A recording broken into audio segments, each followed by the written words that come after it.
Welcome to Gentil Official. Munisanga mwese amuherereye mwese ku mugabane yose igize isi, Burayi, Afrika, Amerika y'Amajyepfo, i Burayi. Mwese turabasuje. Aho uri wese ari udukurikirana uko bukeye n'uko bwije, waba uri mu gitondo, haba ari nimugoroba, abari budukurikirane kuko amasaha asamwe kuri iyi si yacu bitewe n'imihindagurikire y'ikirere ndetse n'uko Imana yabiremye, ibyo ntitwobikomantaho.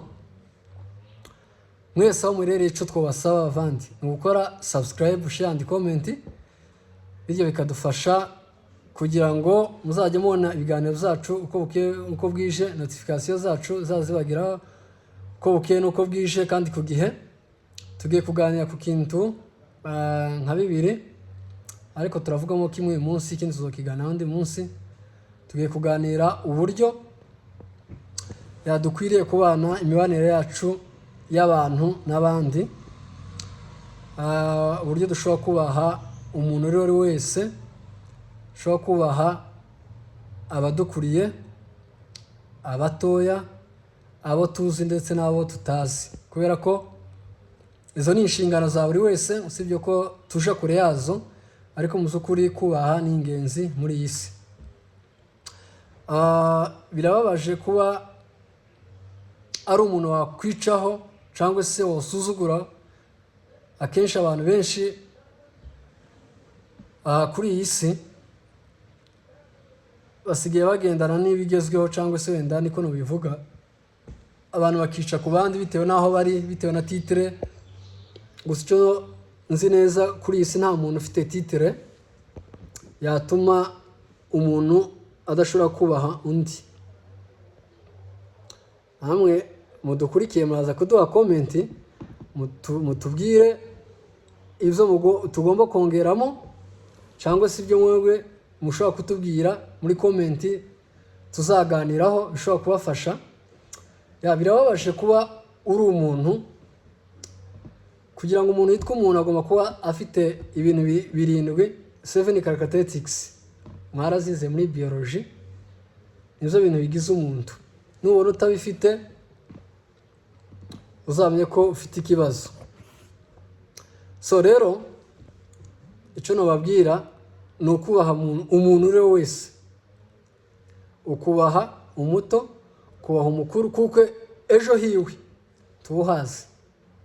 Ushobora kunsuzugura uyu munsi bitewe n'uko mbona muri iki gihe, ushobora kumbonera muri iyi future iri undeberamo, ariko future y'ikindi gihe, kuko isi irahindagurika. Uko isi ihindagurika ni nako imigisha yagenda ihindagurika.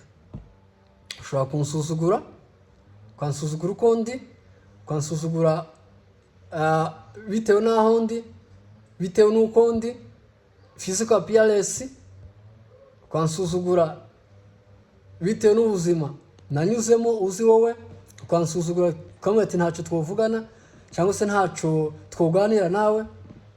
Ariko ari ahantu njyewe numva ko dukwiriye guca bugufi. Iyi si dutuyemo ni isi itari iwacu, ntabwo ari iwacu, si iwacu, si iwanyu, kuko isi ni ahantu tuba hari icumbi rya buri wese. Waba ufite inzu, waba utayifite, waba ufite imodoka utayifite, umenye ko iyi si ari icumbi, icumbi ya twese. Nuhemukira umuntu uzamenye kuri mu icumbi ryo muri iyi si, kuko twese si aha ngaha tuzaba. Isi yacu si aha ngaha izagarukira. Tuzakomeza tugende mu bwami bwo mu ijuru, tubazwe ibyo twari gukora aha mu isi tutakoze. Ni hahandi Imana izakubwira ngo sinigeze nkumenya. Bavandi, birababaje ko twaba twarakuranye, cyangwa se wowe warakuranye n'undi, yamara kugera ahagera we akaguta, kandi mwarabanye mu buzima gusa nk'ubugoranye, ubuzima busa nkaho ari ugupfundikanya, akagenda akaguta kure yiwe cyangwa se yabo mwakuranye, biba bibabaje. Wowe wabikoreye, njyewe wabikoreye, nta gucika intege. Iwe aho yageze ejo niwe, uyu munsi niwe, ejo ni njyewe cyangwa se ni wowe. Twige kubana neza twese, kandi yizera ko twese dukundanye urukundo rumwe, iyi si yaba paradizo.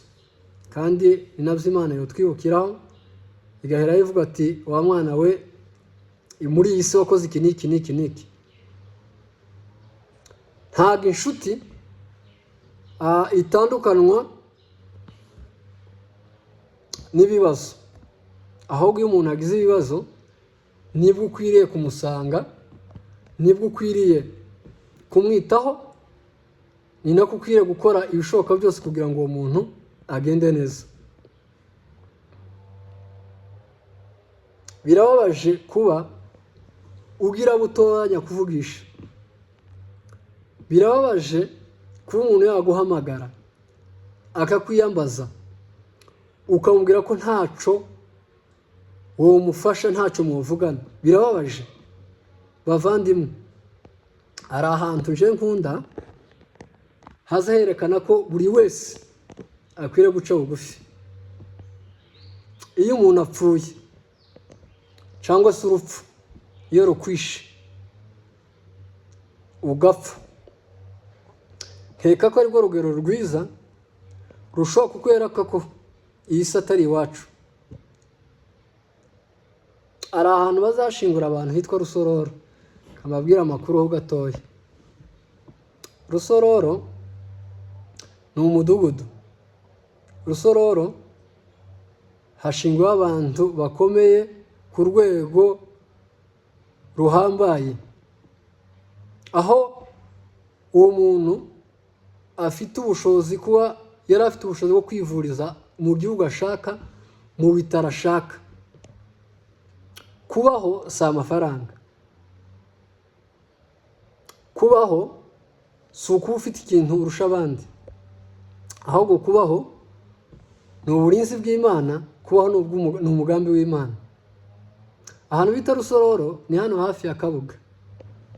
Urazamuka agahanda k'amabuye ukagenda ukareba uwo mudugudu, wamara kureba umudugudu uza ugenda ugakuramo isomo.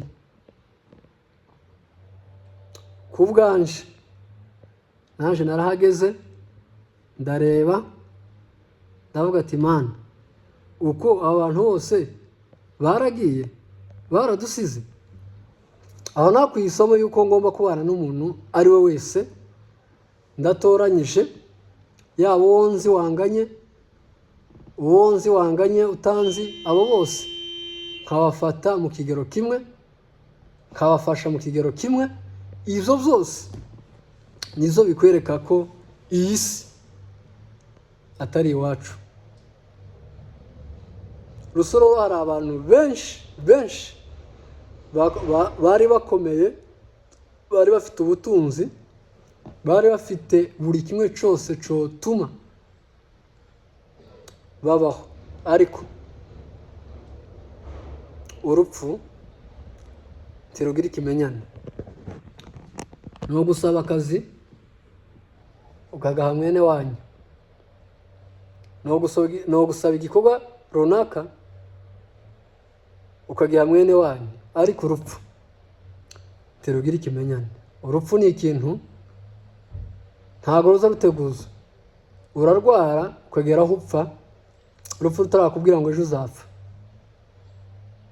Ariko wowe uri gutegera iyi video cyangwa se uri kumva kino kiganiro, ugenda ubeho neza. Kubaho neza si ukurya neza, si ukuryama ahantu heza. Kubaho neza ni ukubana n'abandi neza mu buryo bwiza kandi mu buryo butunganye. So rero we wirataga,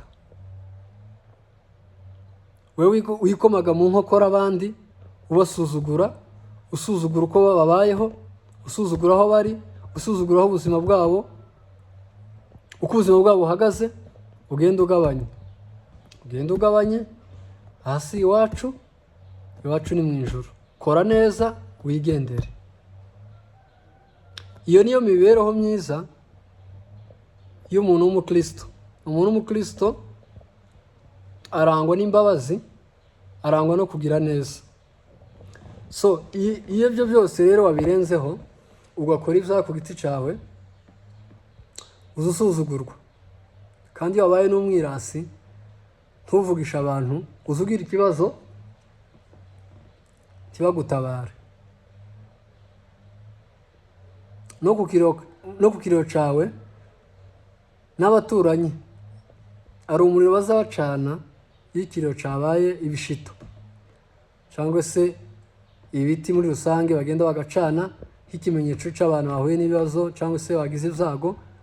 Uzura n'umuntu ugucanira, ukugira imbabazi zo gucanira icyo giti, kubera ko nta cyiza wigeze ukora cyangwa se nta bunyangamugayo wagaragaje. Fasha uwuzi, ufashe uwuzi n'utazi, bose ubafashe kimwe. Kandi niba umuntu akuganye umufashe kandi wishimye. Birababaje kubona umuntu ufite ibitekerezo bizima, ufite ubutunzi, utofasha mugenzi wiwe, utozamura mugenzi wiwe, kubera ikintu kijanye n'ishari. Ishari naryo si ryiza, kuko ishari, iyo uri umunyeshari, ahanini njyewe cyangwa se n'abandi bagufata nk'umuntu w'umurozi.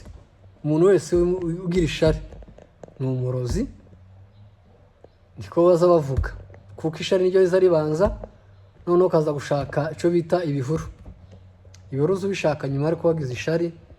Rero muri izo zose twirinde izo mpanuka duhura nazo za buri munsi, za buri gitondo, za buri saa sita, za buri nijoro.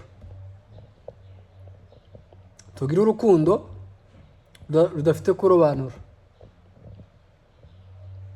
dukunde abantu bose mu kigero kimwe. Umugabo umwe yaravuze ngo nje nzokunda umuntu unkunda gusa. Siko ijambo ry'Imana rivuga. We wagiye kure y'ijambo ry'Imana. Ijambo ry'Imana rivuga ngo ukunde mugenzi wawe nk'uko wikunda. Ukunde mugenzi wawe nk'uko wikunda, kubera ko iyo wikunze ugakunda mugenzi wawe, burya Imana ifite ahantu izivivura, kugira ngo iyo migisha yose uzayihemberwe. Birababaje kubona uri umusore, uri umukobwa, utakunda mugenzi wawe nk'uko bikwiriye. Birababaje wowe mugore cyangwa se wowe mugabo kuba utakunda umuryango wawe. Ngo turasimukunda, urasiki, gutya na gutya. Yewe, iyo watangiye icyo kintu, urwo rugamba, uba uri kugana mu nzira zo kwica. Iyo wageze ishari, wagiye mu rwego rwo kwica, uba uri umwicanyi. Ariko mukundane urukundo rutagira uburyarya. Ureke uburyarya. Abantu b'abanyamurenge mugira uburyarya, ngo uriya ngo atambona, uriya atabifata nabi, ariko utabikoze n'umutima ukunze. Abanyamurenge mugira uburyarya, mwanga umugayo, ariko mukanga umugayo mu buryarya. Ureke uburyarya, mukundane nta buryarya. Ufashe mugenzi wawe nta buryarya, umuteze imbere nta buryarya. Buri kimwe cyose wokora ndabishimangiye, buri kimwe wakorera undi muntu tugagenda ugitangaza. Hari abantu bazatugirira neza bakirukanka babwira umuhana wose ngo runaka namufashije, runaka namwishuriye inzu, runaka namwishuriye ishuri. Ibyo si ngombwa kubivuga muri rubanda, si ngombwa. Ahubwo icyangombwa ni ya migisha uhabwa n'Imana, nico wakabaye ubwira abantu uti nagiriye neza abantu, Imana impa imigisha. Ubwo ni rwa rukundo. Imiryango mugende muzamurane, aho umuntu afite faiblesse cyangwa se weakness mumuzamure mu bitekerezo, mumuzamure mu bukungu. Ubwo niko rukundo rutagira uburyarya. Ariko iyo wakoze ikintu ngo runaka ngo atabimenya, ngo runaka ngo atambona ko ntagikoze kandi mfite ubwo bushobozi, ubwo ni uburyarya. Ubwo ni uburyarya. Kandi ibyo byose